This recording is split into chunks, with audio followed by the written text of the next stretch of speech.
In this tutorial, I'm going to show you how to add a drop shadow here in Canva.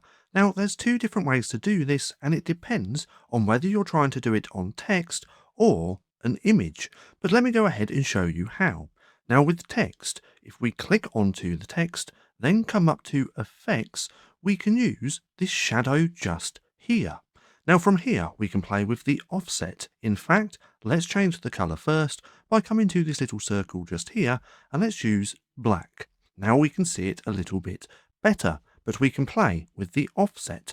We can play with the direction of this shadow as well, and we can play around with the blurriness and also the transparency, just like that.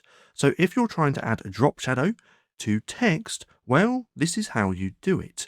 But if you have an image, let's use this one just here, we want to do this a different way. So what we do is click onto the image or the graphic that we want to add the drop shadow to, then we come up to Edit just here, and then we come down to Effects and click on Shadows. Now here we have a few different options.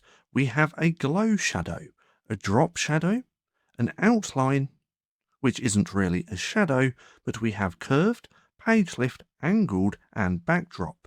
Now, every one of these has its own little settings as well. But let's go ahead and click on drop shadow, just like that.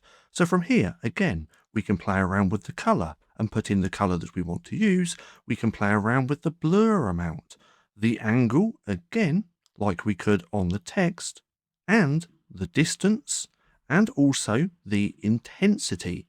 So once you've played around with these and got the drop shadow just how you want, you then leave it. But as you can see, that's how you add a drop shadow here in Canva.